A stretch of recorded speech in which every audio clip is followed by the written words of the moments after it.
नमस्कार बच्चों आज की इस वीडियो में हम लोग आज पढ़ाई करेंगे अरिथमेटिक प्रोग्रेशन।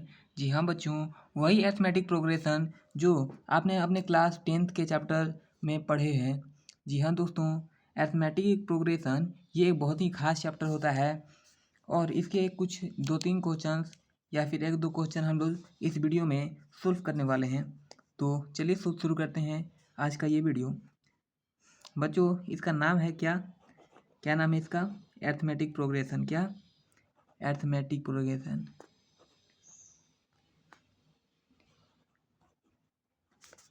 देखिए बच्चों, इसी प्रकार से आपको भी लिखना है, इसी प्रकार से आपको भी लिखना है।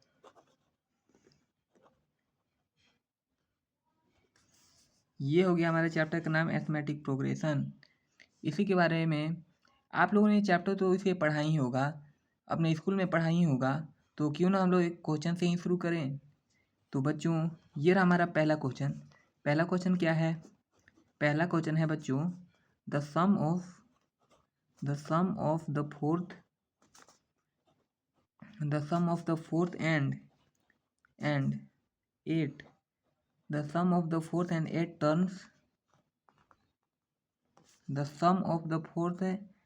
eight terms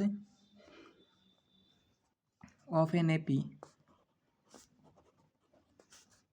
is 24। समझ में आ रहा है सभी को? सभी क्वेश्चन समझ में आ रहा है ना? and the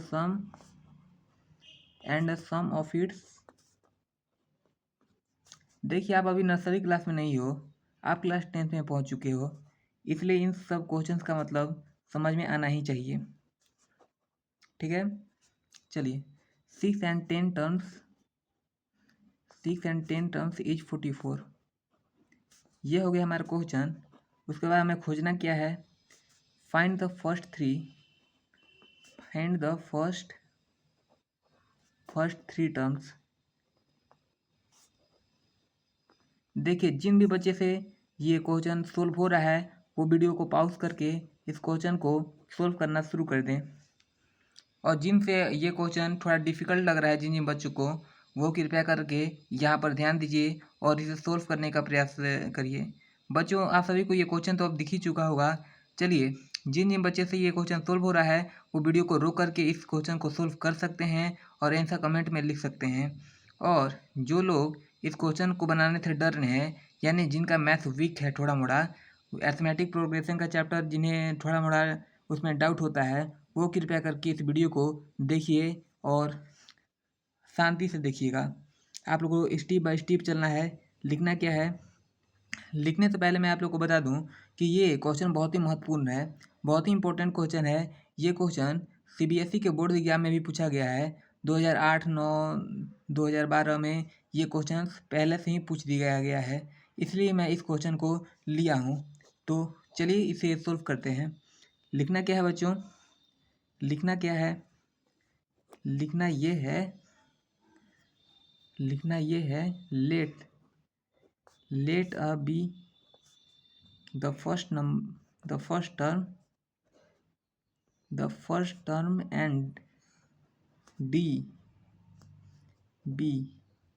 समझ में आ रहा है ना? समझ में आ रहा है ना सभी को? द कॉमन डिफरेंस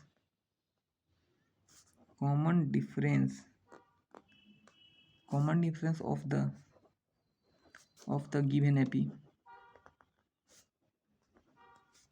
देखिए जिस प्रकार से लिख रहा हूँ उसी प्रकार से लिखते चलिए, और जिस प्रकार से भी आपको समझ में आ रहा है उस प्रकार से इस क्वेश्चन को समझ लीजिए। इसका मैं सॉल्यूशन लिखते जा रहा हूँ स्टेप बाय स्टेप, आप लोग भी इसे उतार लीजिए ताकि आप लोगों को समझने में उतना डिफ़िकल्ट न लगे। लिखना क्या है? T4। लिखना क्या है? T4 प्लस T8 बराबर 24। दिख रहा है ना क्वेश्चन? मैं एक बार पढ़ कर सुना दूँ। यहाँ देखिए क्या लिखा हुआ है। क्वेश्चन में लिखा हुआ है the of the fourth and the sum, यहाँ पर छूट गया है बच्चों, the sum of the fourth and 8 terms of an AP is 24 and the sum of its 6th and 10th term is 44।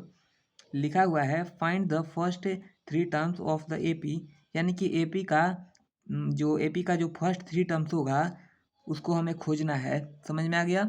समझ में आ गया सभी को? तो उसी प्रकार से इस क्वेश्चन को मैं सोल्व कर रहा हूँ। इसके लिए बच्चों माफ़ कर देना, यहाँ पर एक सम छूट गया था। ओके, आइए आइए सोल्व करते हैं। उसके बाद लिखना क्या है, a+3d।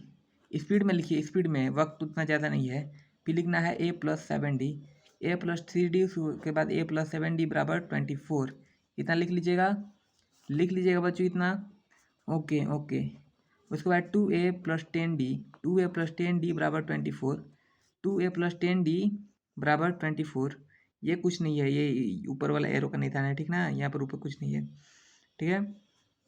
उसके बाद नेक्स्ट स्टेप में क्या लिखना है, नेक्स्ट स्टेप में लिखना क्या है, a+5d, a+5d बराबर 12। समझ में आ रहा है सभी को? सभी को समझ में आ रहा है? ओके ओके ओके, यहाँ तक तो ये सभी को समझ में आ ही गया होगा।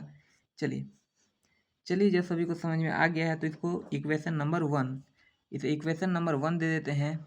और यहाँ पर लिखना क्या है, उसके बाद यहाँ लिखना है बच्चों, ये लिखना है कि and T6 + T10, and T6 + T10 बराबर 44, बराबर बराबर का निशान दीजिए। उसके बाद लिखिए आप a+5d, a+5d प्लस a+9d बराबर 44।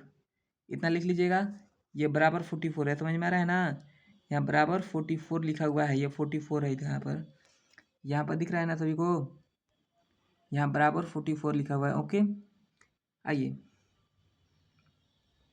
देखिए देखिए बच्चों, उसके बाद क्या लिखना है, उसके बाद लिखना ये है, उसके बाद लिखना ये है 2a+14d, 2a+14d बराबर 44। लिख लीजिएगा 2a+14d बराबर 44। यहीं से स्टेप बाय स्टेप भाई सोल्व करते जाना है, इसमें कन्फ्यूज होने वाली कोई बात नहीं है, कोई भी बात नहीं है। देखिए ए और ए कितना हो गया, ए 2a हो गया, तो 2a मैंने यहाँ पर लिख दिया। और ये देखिए 14d कैसे आया, 5d + 9d, 5d और 9d को प्लस करिएगा तो कितना आएगा 14d, तो वही 14d मैंने यहाँ पर लिख दिया। और बराबर 44 था, यहाँ पर था ना, मैंने बताया ना कि बराबर 44 है, तो वही बराबर 44। यूं ही भाई स्टेप बाय स्टेप चलना है, डरने वाली क्या बात है, डरने वाली कुछ भी बात नहीं है। उसके बाद लिखना है a+7d, a+7d बराबर 22। समझ में आ रहा है सभी को? आइए आइए, अब एक और स्टेप बाकी रह गया है बच्चों, एक और स्टेप। उसके बाद एक और स्टेप बाकी रह गया है, लिखना क्या है, ऑन सोल्विंग, ऑन सोल्विंग। देखिए इसे हम लोग नाम दे देते हैं इक्वेशन 2, ठीक है, equation 2। On solving 1 and 2 we get a बराबर -13। समझ में आ रहा है? यह इक्वेशन 1 और इक्वेशन 2 से a बराबर -13 एंड d बराबर 5। जिन भी बच्चों को समझ में नहीं आएगा वो कमेंट करके बताएगा, मैं नेक्स्ट वीडियो इस चैप्टर के ऊपर पूरा बनाने के लिए तैयार हूँ। आइए आइए, एक और लाइन बाकी रह गया है, FIR फर्स्ट थ्री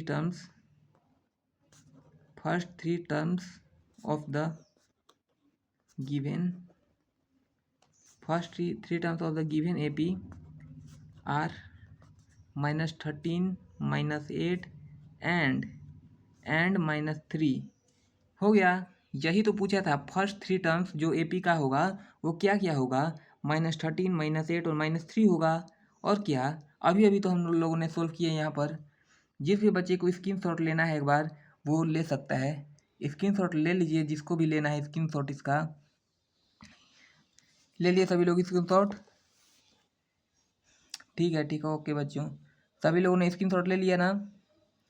ओके, तो उम्मीद करता हूँ बच्चों आप लोगों को ये ज़रूर अरिथमेटिक प्रोग्रेशन का ये क्वेश्चन समझ में आ चुका होगा। ये बच्चों RS अग्रवाल का एक बहुत ही महत्वपूर्ण क्वेश्चन है, और ये RS अग्रवाल का एग्जाम्पल नंबर 7 है, जो कि आप लोगों को अपने किताब में भी देखने के लिए ऐसा क्वेश्चन मिल जाएगा। दोस्तों इस वीडियो को शेयर उन बच्चों को करना जो लोग अरिथमेटिक प्रोग्रेशन को सीखना चाहते हैं।